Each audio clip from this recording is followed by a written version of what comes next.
Fala aí, galera do Arquibancada Tricolor, seja bem-vindo a mais um corte aqui de um dos nossos programas aqui do AT no YouTube. Corre aqui na descrição que tem o link do programa completo, mas deixa o seu like aí, se inscreve, dá essa força pra gente também. E aí, agora, aqui ó, boa tarde, embora a situação triste, derrota juvenil, exatamente. Foi o que eu falei, né, Caio? São Paulo perdeu já anteontem, e mesmo assim é uma derrota que ainda tá amargando, né? Que foi o que eu falei, muito difícil de digerir uma derrota em jogo de Copa, jogando em casa, tomando um gol nos últimos minutos. Queria entender como tá esse seu sentimento com a derrota. Você falou um pouquinho das lições, queria entender o que você entende, o que você lê dessas lições que ficaram para o São Paulo, para o restante da temporada, para a maturação do elenco com essa derrota para o Atlético Mineiro. O Felipe, eu acho que tem algumas coisas que a gente precisa destacar desse jogo. Tem algumas que já são bem batidas, né? O jogo ruim do Luciano pelo meio, a incapacidade do Luciano de fazer esse trabalho de meia, a dificuldade, a demora para a comissão técnica do São Paulo fazer alterações nesse jogo. Esse jogo ainda está martelando na cabeça, e acho que o que mais dói desse jogo do São Paulo é que o São Paulo não jogou bem. E tudo bem que tem vários fatores que impactam isso. Acho, por exemplo, que o fato do Juan Esquerdo ter falecido na noite anterior é lógico que pesa. Era um time, se não desgastado fisicamente, era um time mentalmente desgastado. Impacta todo mundo. A gente sabe que alguns jogadores mais, outros menos, mas a aura coletiva, né, o geral, acaba sendo impactado, porque foram dias desgastantes. Numa véspera de decisão de um campeonato importante, como é a Copa do Brasil, do primeiro jogo, você ter seus principais líderes, ou pelo menos parte deles, passando a noite num hospital, lidando com uma situação ruim, é desgastante. E o time inteiro sente isso. Então eu já imaginava que o São Paulo não conseguiria desenvolver o máximo do futebol dele contra o Atlético Mineiro. E sabia também que teria que ser um jogo de superação. E esse jogo de superação até aconteceu durante alguns momentos, mas foi um jogo ruim. O Atlético ele veio com uma proposta muito clara de se fechar e de tentar procurar uma bola, de chegar a ter uma qualidade melhor e criar algo de diferente. Deu certo em até certo ponto, só que depois o São Paulo começou a criar algumas oportunidades, principalmente quando o Lucas afunilou, quando o Lucas veio jogar para o meio. Não sei se foi um pedido da comissão técnica, não sei se foi ele sentindo do jogo mesmo, trouxe o jogo mais para o meio para tentar criar mais alternativas, para conseguir abrir mais espaços na defesa, mas isso foi um negócio que deu certo. Agora, a demora para substituir, se você somar isso com tudo que aconteceu na noite anterior, é mais grave, porque a gente sabia que um Caleri estava desgastado psicologicamente, a gente via que o Luciano não estava bem, e não estou falando para colocar o Michel Araújo, que a gente sabe que é o cara que está mais abalado, mas quando tira o Rato, coloca um Eric, coloca um William Gomes, procura algo diferente e faz essa alteração com no máximo 30 minutos do segundo tempo, não espera 45 para pôr o Nestor.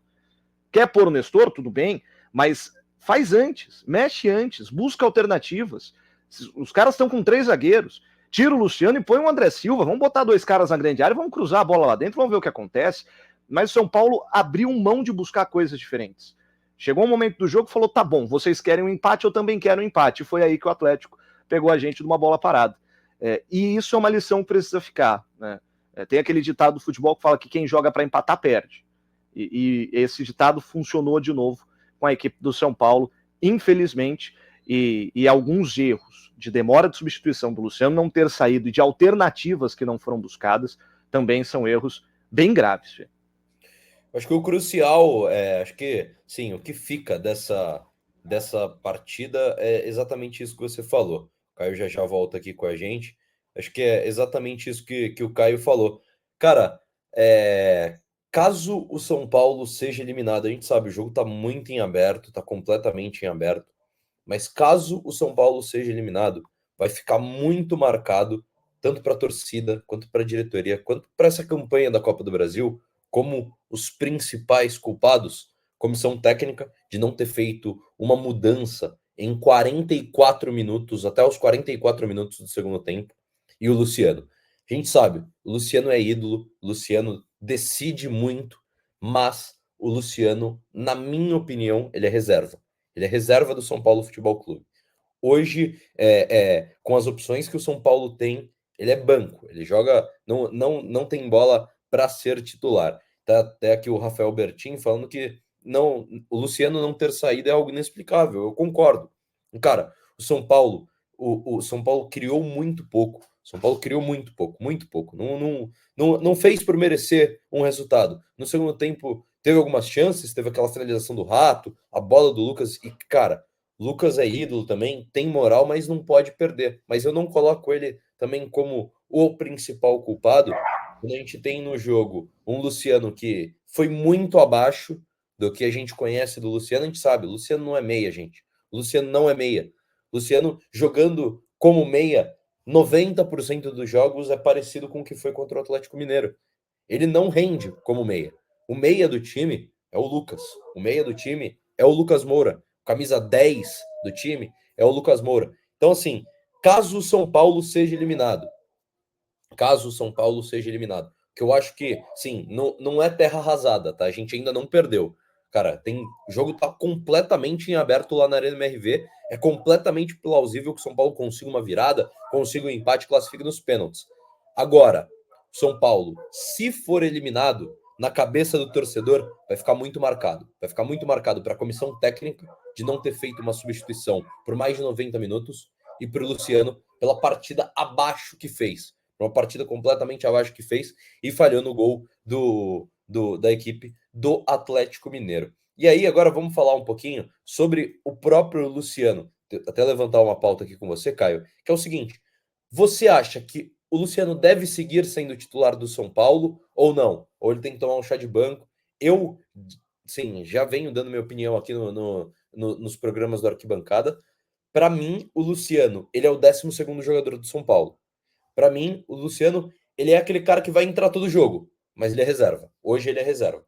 A única opção para mim do Luciano ser um titular é caso o Zubeldia jogue um dia com 3-5-2, com 3 zagueiros, 5 meias, o Lucas sendo camisa 10, e aí sim, o Luciano joga na posição que ele tem que jogar, que é de segundo atacante, Caleri e ele flutuando. Tirando isso, numa formação que não tem um segundo atacante, para mim o Luciano é reserva nessa equipe do São Paulo, Caio.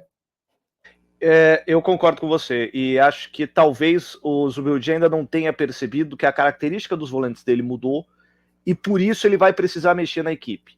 Porque o negócio é você montar um esquema tático com Pablo Maia e Alisson. O Alisson é um volante, mas é um volante de qualidade de passe. É um volante que se você pegar a bola e dar para ele e falar, Luciano, eu preciso que você o Alisson, preciso que você me ajude a armar o jogo. Eu preciso que quando o São Paulo tem a bola, pode deixar o primeiro volante, seja ele o Pablo Maia ou o Luiz Gustavo um pouco mais para trás, e ocupa esse espaço do meio campo, e a gente ataca, né, faz uma linha de 3 na defesa, e ataca com 2 atacantes, e o Alisson como meia ao lado dos 2 pontas. E o Alisson fez isso várias vezes, às vezes caindo um pouco mais para o lado direito. Sem o Alisson, o Bobadilla não consegue fazer isso. Então, está forçando o Luciano ou alguém vir para trás para buscar essa bola, porque a bola não está mais chegando. E é aí que o Luciano se perde. É aí que você não consegue contar com o Luciano. O Zubeldia talvez não tenha percebido. Com o Alisson, beleza jogar com o Caleri e o Luciano. Você põe o Luciano perto do Caleri, ele vai estar ali rondando a grande área e ele pode entregar bem. Sem Alisson, o time perde em saída de bola, o time perde em criatividade e o Luciano não entrega o que você precisa. Então, já que a gente vai abrir mão de um 4-4-2, porque os nossos 2 volantes não têm essa característica que tinham Pablo Maia e Alisson, Luiz Gustavo e Alisson, que mexa também nessa função do Luciano. Coloca ele como esse 12º jogador. Deixa o Lucas jogar centralizado, até nessa função quase de um segundo atacante. Coloca alguém mais de velocidade na ponta, porque também com a ausência do Ferreirinha, o Wellington Rato é mais um meia. E o São Paulo perde de ter essa jogada de fundo, perde profundidade. Então, trazendo o Lucas para o meio, você não só ganha um jogador que consegue atrair a marcação, mas você pode colocar um cara mais de velocidade na ponta, para ter essa jogada de fundo, para ter esse cara que vai ser bom num contra um, que vai puxar a bola para a linha de fundo, que pode ser o Eric, pode ser o William Gomes, que são os 2 jogadores que são mais falados hoje, né? Eu, particularmente, até começaria com o Eric, acho cedo para colocar o William Gomes como titular, acho que o Eric tem mais casca para aguentar uma sequência mais pesada de jogos, e deixa o Luciano como um 12º jogador, como você disse, deixa o Luciano conversa com ele, porque tem muito de gestão de elenco. Fala, Luciano, não é que eu não gosto de você, não é que eu não quero você. Você vai entrar todo jogo aos 15 do segundo tempo, mas eu não posso começar com você do jeito que o time tá. Eu duvido que o Luciano não vai entender. Ele não é um jogador inútil, tem muito disso. Ou o Luciano é gênio que decide, ou o Luciano é dispensável e você pode mandar ele embora amanhã. Ele é um cara que pode ajudar muito, só que ele tá mal posicionado, a fase não é tudo isso, e ele precisa receber um pouquinho de banco.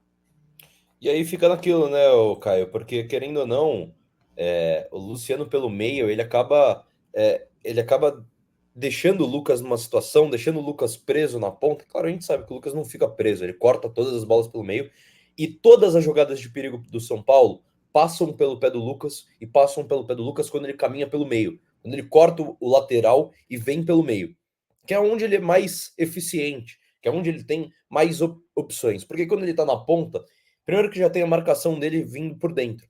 Ele tá sendo marcado pela linha. Ele não consegue cortar para a esquerda, por exemplo, como é o caso agora, que ele tá jogando de ponta esquerda na ausência do Ferreirinha. Na ponta direita é a mesma coisa. Ele tem só o meio ou o fundo. Para a direita ele não tem porque tem a linha de fundo. Então, pelo meio ele tem muito mais liberdade e é onde ele desempenha o seu melhor futebol. E aí é aquilo, cara. O Lucas é o diferente, ele tem que fazer essa função no São Paulo. Aí, Caio, só pra gente dar sequência. Bom, você ficou aí com mais um corte aqui do Arquibancada Tricolor, então se você gostou, clica aqui na descrição, tem um link para a versão completa, aí você deixa seu comentário, seu like e se inscreve no canal.